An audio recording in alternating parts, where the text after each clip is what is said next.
तुम खेलने जाते हो। इस वाक्य की अंग्रेजी जानेंगे आज के इस वीडियो में। तो चलिए इस वाक्य को अंग्रेजी में अनुवाद करते हैं। तो दोस्तों इस वाक्य के अंत में है जाते हो। तो जब हिंदी वाक्य के अंत में क्रिया के साथ ता है, ती है, ते हैं, ता हूँ आता है तो ऐसे वाक्य प्रेजेंट एंड डेफिनिट टेंस का वाक्य होता है। उसी नियम से इंग्लिश में अनुवाद होता है। तो ये सेंटेंस है अफर्मेटिव। तो प्रेजेंट एंड डेफिनिट के अफर्मेटिव को इंग्लिश में अनुवादित करने का नियम होता है।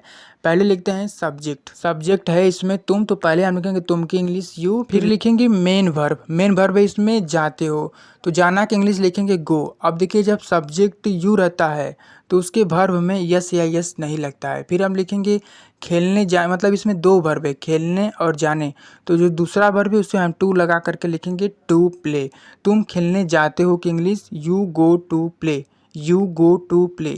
यदि सेंटेंस नेगेटिव हो जैसे कि तुम खेलने नहीं जाते हो तो ये हो गया प्रेजेंट एंड डेफिनेट का नेगेटिव। और नेगेटिव सेंटेंसेज में हेल्पिंग वर्ब डू या डज का प्रयोग करते हैं फिर नॉट लगाते हैं। तो इसकी इंग्लिश हो जाएगी you do not go to play, you do not go to play या you don't go to play.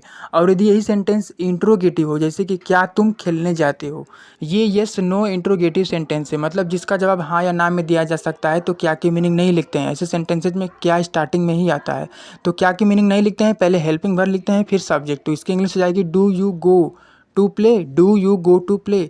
क्या तुम खेलने जाते हो कि English do you go to play. मिलते हैं इसी तरह के और भी हिंदी टू इंग्लिश ट्रांसलेशन के नेक्स्ट वीडियो में। Thanks for watching.